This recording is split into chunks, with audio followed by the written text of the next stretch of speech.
the paper, man. I ain't blinded by the street lights, living the street life. Me, I'm by the paper, man. Oppositions and them snitches, I got them under control, man. You see me? I stay focused, man. Yeah, he's covered something incredible. Traffic bars. Yeah, I've been running that thing for years, man, for years. Yeah. In fact, most of the people who know my music know the traffic bars. Yeah. Yeah. I'm the only guy that doesn't know your music, and that is why I'm here. Fact-finding mission. I know, well. Yeah. Welcome to the pack. Yeah. Welcome to the pack. How is life? How have you been? What's been going on since the lockdown? Phumelele. Hey, all I can say is I thought shit's gonna go back to normal. Shit hasn't gone back to normal, bro. Hasn't gone back? Nah. It looks like it has, but it actually hasn't. There's a lot of things that have changed and a lot of things that are probably not gonna stay the same ever again. You know what I mean? Work environments, gigs also slightly different. I think what COVID did is it gave the young niggas a chance to actually come up. Yeah. And anyone else who was working off a different formula beforehand, those guys are the ones that are suffering right now. You know what I mean? So shit has changed. It's not gonna stay the same. Yes. It won't stay the same. It's not. But is it not the same for the West or the same for the better? I think it depends on which side of the spectrum you're from. I mean, it's not all good, it's not all bad. You know what I mean? For instance, for people like me who, sure, you're making music, but at the same time, you kind of got a career outside of the music. It's a lot easier because then you get to freelance, you can move around from company to company, you make as much money as possible, you dictate your own time. If there's a gig, you can go to a gig now. Whereas back then, you couldn't really do that. You know what I mean? Yeah. If there was a gig that needed you to be there at 2 p.m., you can't get to the gig because you're in the office. Yeah. You know, you're not going to take sick days all the time. Like, your boss is going to start looking at you like, the fuck is going on with you? You know what I mean? Get fired. So as far as that's concerned, yeah, it's gotten better.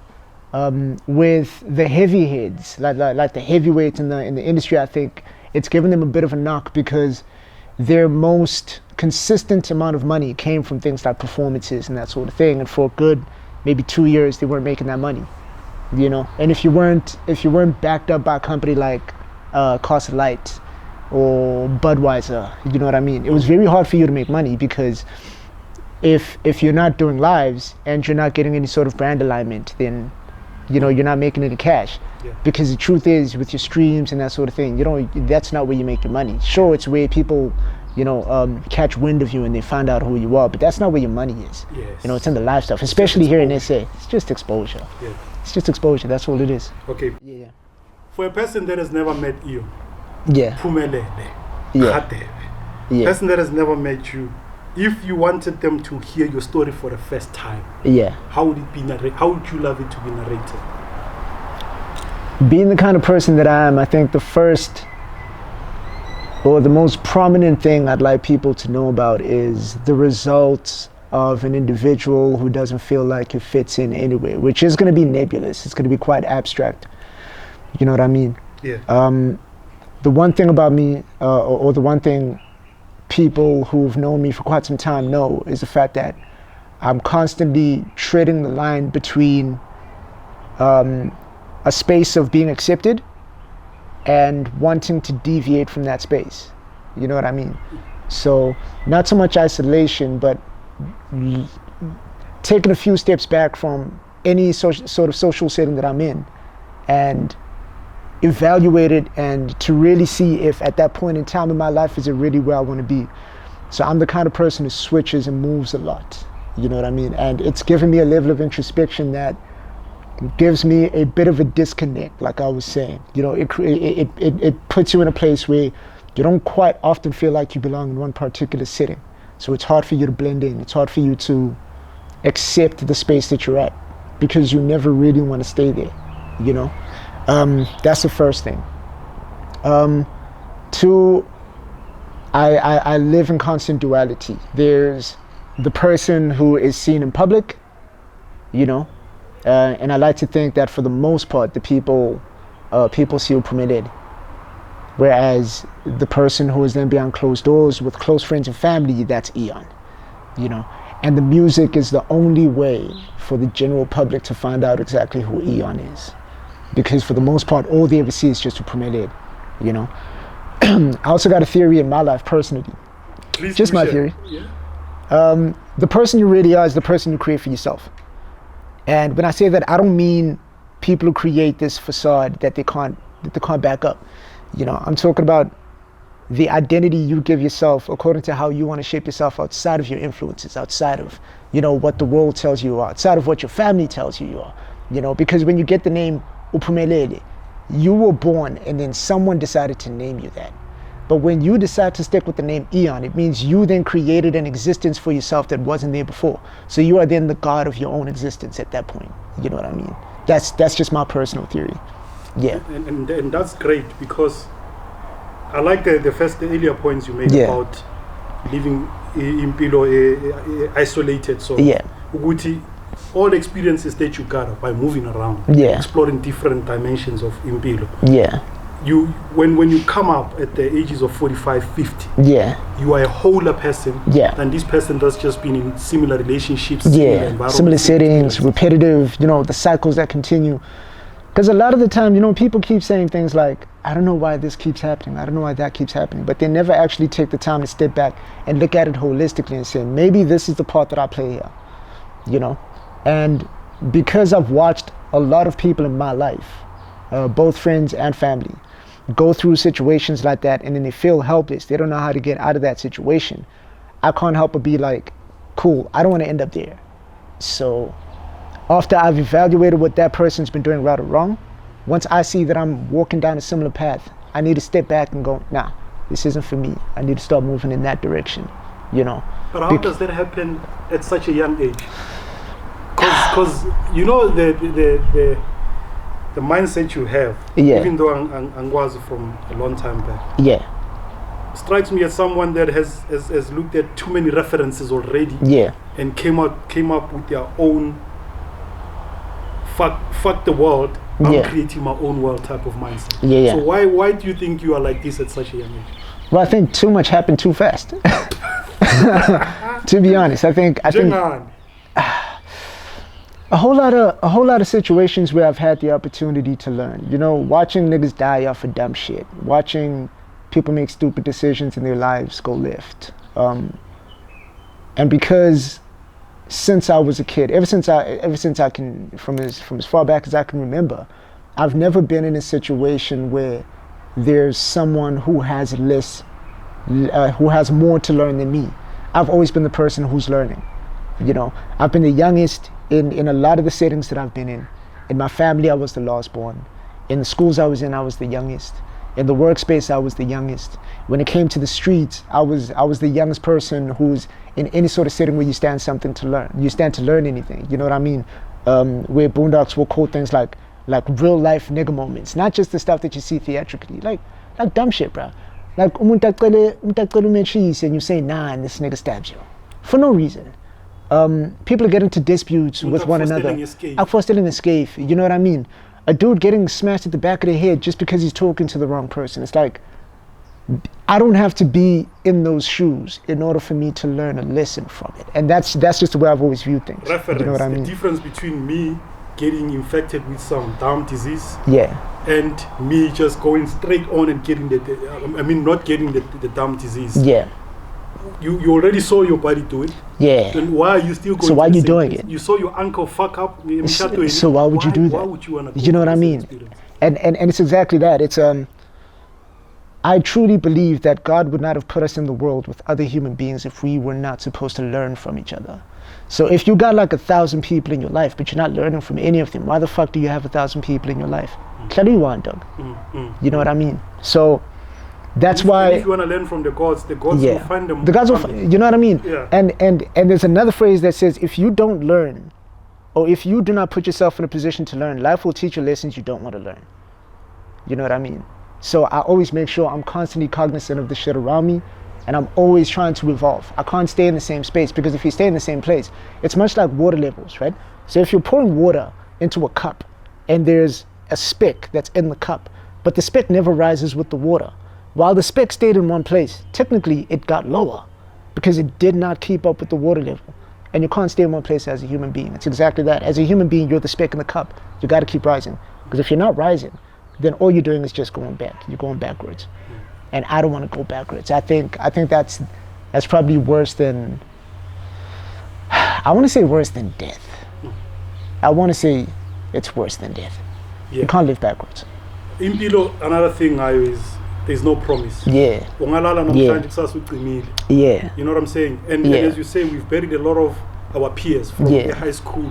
Yeah. Abanye impilo izinto zisheshe zayenzeka. Sebana abantwana abawu2 bayashona you know what I mean? Ask yourself ukuthi inkosi bengabathandi na. Because now bengabathandi na. Yeah. Maybe the calculation, the patterns at which they approached life were just not right. Yeah, I think a lot of people got the formula wrong. But then again, there is no such thing as the right formula. It's just the formula that works for you. But I also didn't think a lot of the time people are given the obvious signs, but then they choose to overlook the obvious signs. You know what I mean? And then at the end, you want to say things like bad things happen to good people, but bad things happen, period. It's just the way it is. When you're saying that, I read somewhere, I won't say by who, on social media. Yeah. And they were saying, who said life begins at 40? Yeah. When people like Pac, Jesus, etc., Biko, died at 33, 34, thereabout. Yeah. Okay. Yes, maybe they accomplished big things. Yeah. But at the same time, the world still needed them. Today we are saying, he's gone. Yeah. And it's the only difference was what you are saying, shift. Yeah. Split. Because, and again, Doug, this is going to sound very controversial, yeah? But a lot of the time when we say hashtag gone too soon to some of these guys, they put themselves in these positions and they knew where they were going to end up. So then we end up saying, gone too soon, never forget. But prime example, Pac knew that the life he was living was going to put him in that place. Biggie knew the life he was living was going to put him in that place. These new school kids, XXXTentacion, they knew that the shit they're doing is going to put them in that place. But they did it anyway. And then when they finally die, we want to step up and say, gone too soon. No, it wasn't right what they did to my boy. But look, arguably, they saw it coming. The pain that us with, their families, their mothers, their children. It could have been averted in some way. It could have been averted. The thing was already there, so just step back a little. After take a work break. Exactly. You know what I mean? Yeah. Chila, review the tape. Try to see, okay, cool. In progression to where I wanted to be or what I wanted to do and where I am now, am I moving in the right direction? Because if I'm not, then I need to change some shit. And if I don't change that, then obviously I'm not going to get there. Because the saddest thing is, or the funniest thing is, we all know where our decisions are going to take us. We feel them, like we know. Logically, okay, if I do this here, I'm definitely not going to end up on board number B, I'm going to end up on board C. Do I like what's on board C? Because if I don't, why am I still doing that? Yes. You know what I mean? I like it, but the people around me, people that are of value to. You know what I mean? Yeah. Are they okay with it? Am I okay with the fact that they're not okay with it? Because if I am, dog, it's cool. I'm not going to say change your mind for other human beings. Yes. But if you're not okay with how they feel about a decision, if you're truly not okay with it, then change. Yeah. You know especially what I mean? in a world like today where you can still contribute to society without being in the middle. Without being in the middle. Yeah. You can use social media, you can use a fake account somewhere and still contribute immense ideas. Like Snowden. That guy was lucky. He was Snowden. Snowden was lucky. That so man where was he dead. is now, he can influence the world incognito. Yeah. If you have that opportunity, take it. Then take it. Yeah, you know what I mean? At 60, you are probably more valuable with the experiences that I was saying you will have or you already have. At 60 or 70, you are more valuable to the world with all those experiences. Than with the wealth of knowledge. Yeah.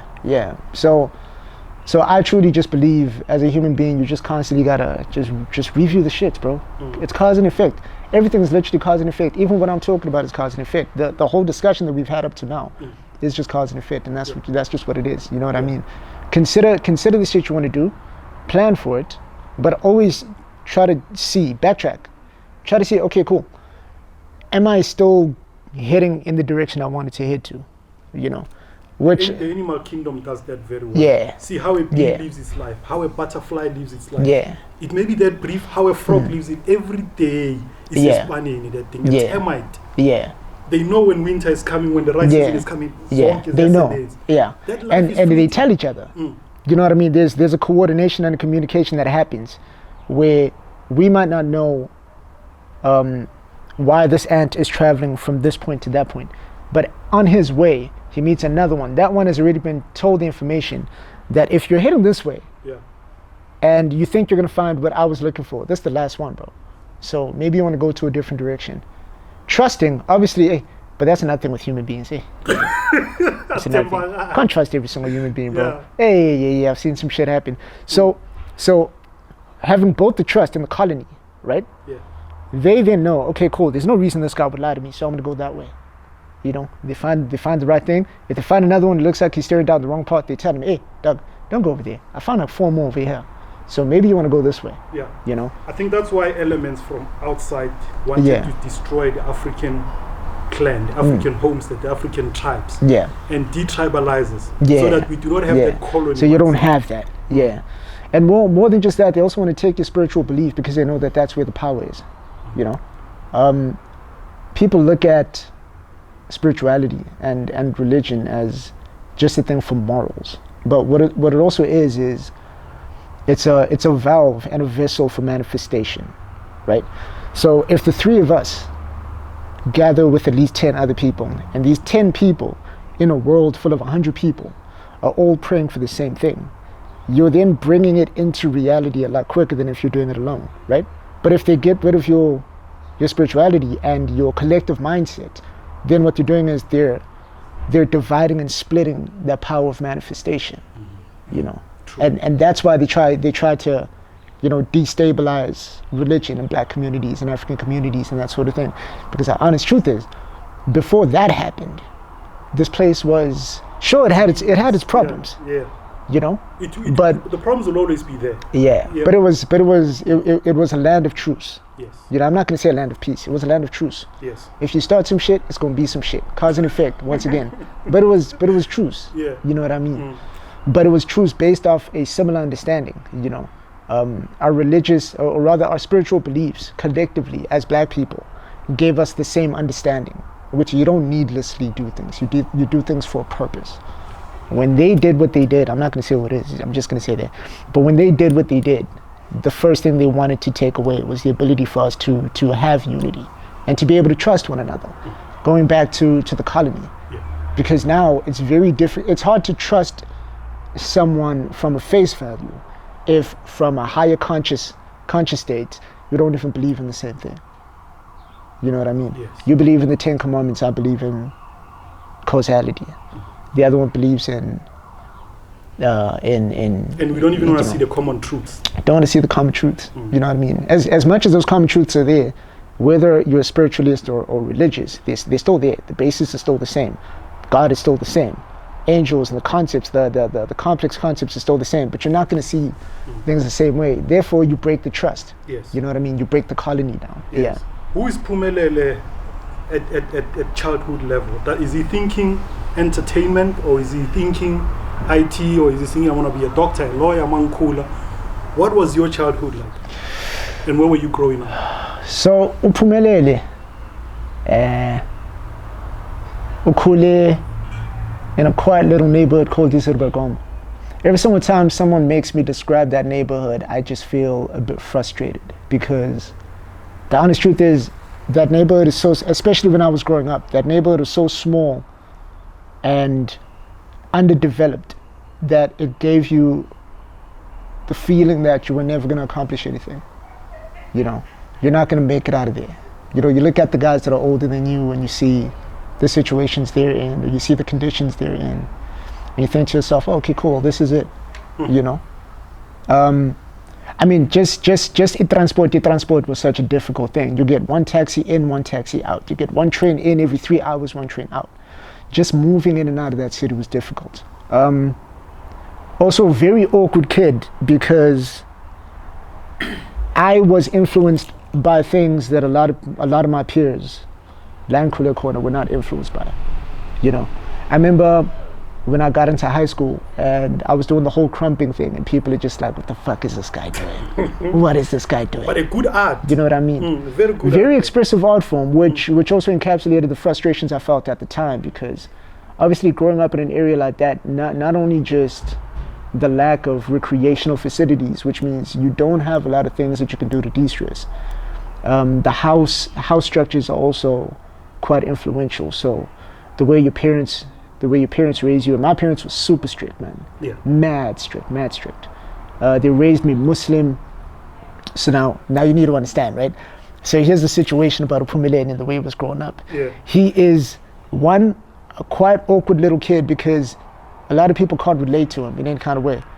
2, he's being groomed and conditioned into probably one of the strictest religions in this world. And 3, he's got super strict parents. So there's no form of escape in any kind of way from his own internal. So what EON or what Phumelele ended up doing is he spent majority of his time fixated on how he's going to get out of that situation. And as a result... Were you? A lot. I was constantly thinking about it, bro. Constantly thinking about it. Yeah. You know, luckily I had, siblings. If it wasn't for siblings, I'd probably be a lot more, somber than I am now, My older brother especially is the person who allowed for me to learn a lot, because he had the same frustrations as me. It's just, he was older, so he was a lot more volatile with his decisions, and I was able to learn from that. You know what I mean? I used to watch him and the decisions he makes. Yeah. Then when my sister got to a good enough age, she started doing the same thing. And then I realized, okay, cool. Clearly, there's a path here, And where these two are failing to make to create that opening, I think I know where I can create the opening. So I created the opening when I started getting older. I got into a lot of creative stuff. I did a lot of things. I did a lot of things growing up. Soccer, basketball, did a bit of rugby, but I'm tiny as hell, so I mean, I'm lucky I survived. You know what I mean? Yeah. Sketching, I learned animation from high school. I learned graphic design from high school. I started making a bit of cash. Was the high school a Muslim school? No. My primary was a Muslim school. Yeah. Hated it there. I was the only black kid in the class. Yeah. And yeah, then I started slowly, building the things or creating the foundation for who I'm going to be as an adult. So when I finally got out of high school and I got into varsity, that's when my life as EON truly began, I would say that EON was a person who had his birth phase when I finished primary school. So when I got into grade 8, EON came into conception. When I was, I was in this hip-hop website with my older brother called Ultimo WAP. And instead of rapping verbally, you would write your raps. But you would have to write the raps in such a way that they make sense. Because if you don't write them in a way that they make sense, then you're whack. You know what I mean? So it's basically like a cell phone cipher. Instead of being a Konini, rapping your bars, you're doing it over the phone, over the internet. And that's when I actually started rapping. You know what I mean? That's when I started learning, okay, this is rhyme schemes, this is alliteration, and, on that particular website. I do not remember. I have no recollection. It was probably my older brother Metaphors. It was probably my older brother Metaphors. And when I found out that he was on it, because obviously, as a younger brother, to an extent, you look up to your older brother, depending on the kind of relationship that you guys have. And he was the kind of person that I was aspiring to be like, because I used to see the level of independence he had. So then I started also getting influenced by his music. Before that, I was just listening to rock, your Linkin Parks and whatnot.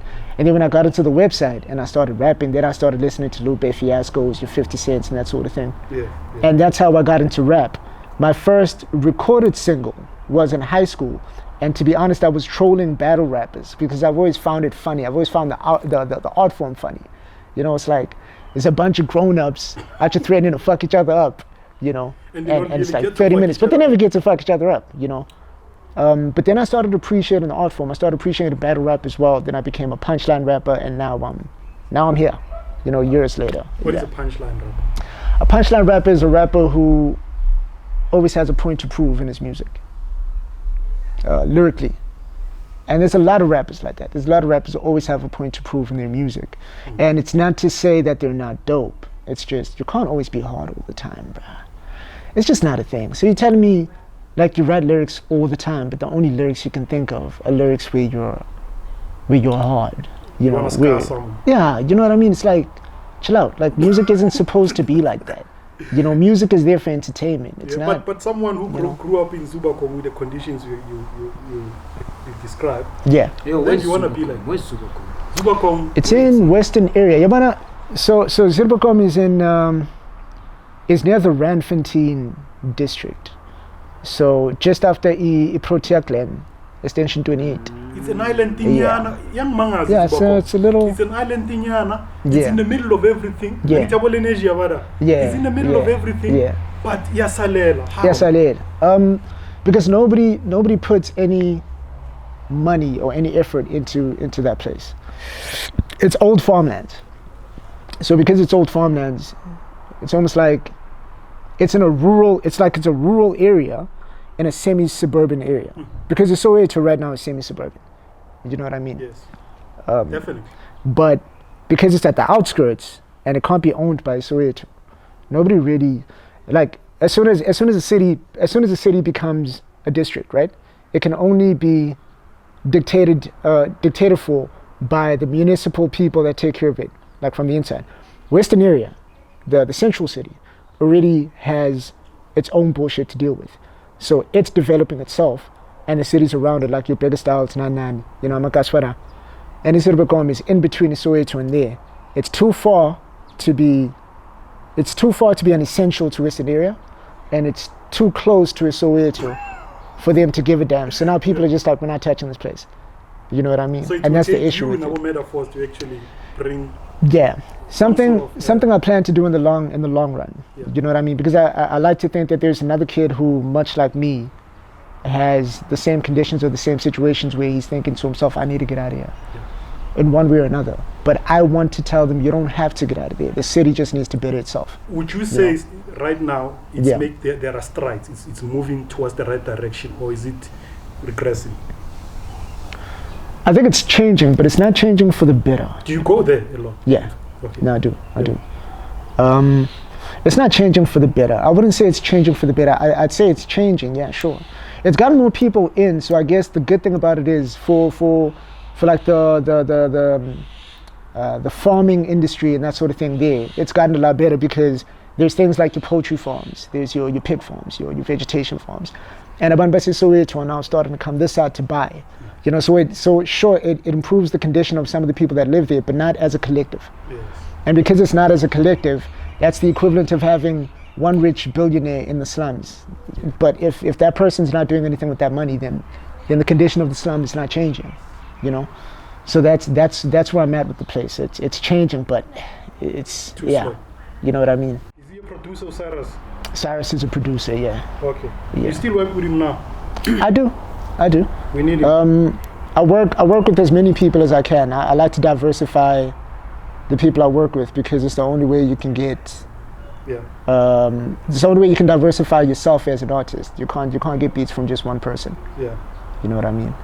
We need you, Sirus, please. Yeah, I know. I'll connect you guys. Because the sequel was connected by Meda. Yeah. And you saying good. That's the way I tend to get my people. Because when you go directly at Tembangagwaz, I don't know why is it. Artists never or producers never just say, homie, let's work. Nah, I think it's a bunch of things, especially in hip hop. We always need to remember that hip hop is an ego-driven industry. It's an ego-driven. You know what I mean. Everybody knows how to rap, and everybody wants to prove they rap better than you. Yeah. So when it comes to rappers, of course they're always going to be like, you know, like I need to know who you know before. Yeah. You know. Who have you worked with, dog? Send me some of your stuff. Yeah. But we're all looking for publicity the whole time. Look, I wish we had the same type of mindset as the Koreans, because the Koreans believe in collaboration in the music industry. But this side is still it's pocketed. You know what I mean? So say for instance, you know the freshman guys, right? And the freshman guys are doing good. Then the freshman guys are going to put you on, and this team is winning. And then Creative Corner starts bubbling, right? Yeah. Creative Corner only wants to work with the Creative Corner niggas. Instead of I'm not saying that's in reality what it is. Yeah. I'm just saying as the concept is it works the same. You know what I mean? Yeah. People don't want to just go, oh, okay, this homie's actually dope. There's nothing to lose by working with him, so let's. But then again, I tend to think it's also because hip hop, once again, is ego driven and everybody wants to out-rap the other person. They end up saying things that another person can take the wrong kind of way, you know. And the dumber thing is not the person who's saying it. That's not what I'm getting at. The dumber thing is the person who hears it and then takes that message literally as his own.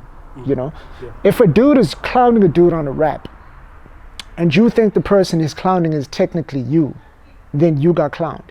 You sold the shoes and you put them on, but now you're the problem with the hip hop industry. Yeah. You know what I mean? Yeah. How is it that lyricism and showing that on a technical, this is how dope I could be, right? And then you come up with the subject matter, you stick to the subject matter because hip hop is essentially that. You stick to a subject matter.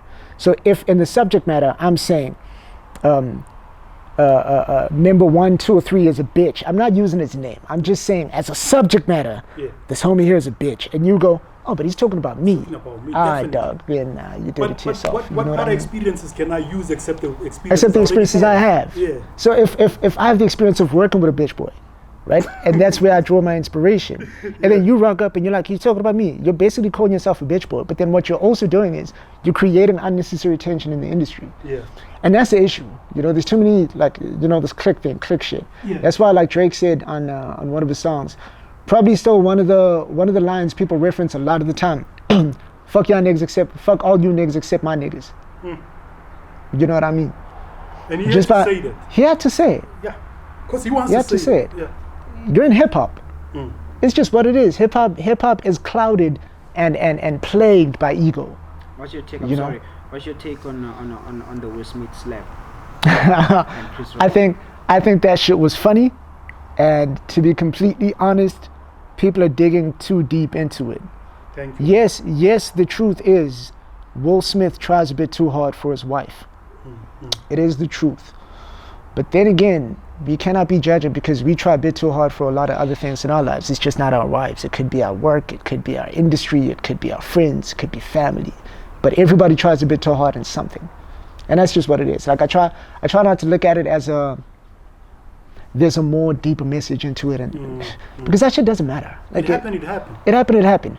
There's people who have agreements also in their relationships. Like the other thing is a lot of people who have beef with the slap, right, are saying that there's that it's indicative of his wife and how his wife is toxic and A, B, and C, right? But they forget that Will Smith used to have affairs outside of his marriage years ago. And this was something they had both agreed to. Yeah. So they clearly have an agreement here. Yeah. You know, I get the whole August Alsina thing, that shit was funnier than the Chris Rock slap. Yeah. That shit was funnier for me. But these guys have an agreement. Yeah, they've got an open relationship. They have you know, their own set of clauses and rules that they have this relationship by. It probably sustained them. It probably sustained them. You know what I mean? So yeah, I just think people made it deeper than it is. Yeah. To be honest, they made it deeper than it is. Okay. Baba, your questions are off topic, but thank you for that one. Because it also kind of helps our show have different ideas. Different takes on it. Just a straightforward rap. Yeah. Yeah, but be careful before you ask. I'm done. Une show yake, he has his own show. For real. The show? I'm done. No, it's just what you call these things. I do it online, man. Live things. I go online and I speak to people. But it's topics it's called TBT. Oh, okay. TBT, I just speak to my people. Now I'll add you. I should. So now we're putting TBT on, like you were saying, we need to put each other on as much as we can. Pel2C did that. I'm not sure if it's Pel2C did that to the McG podcast. When it was unknown. She put it on a status, bam, and she has a lot of following. So that's when people started jumping into what is going on. Okay, I see. So the same thing I'm saying about you putting it on with Homie Eva. And it's the same way Meta put me to sequel. We need that as much as possible. Like what's your show again? Traffic Bars. Trust me. That shit I'm on. Bruh, I'm gonna love it and I'm gonna make other people love it.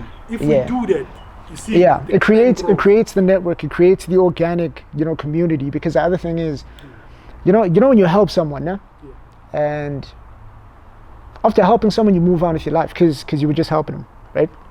When that person goes and helps another person, that person helps another person, the help comes back to you eventually in one form or another, right? But what it also does is it creates the change in the mindset.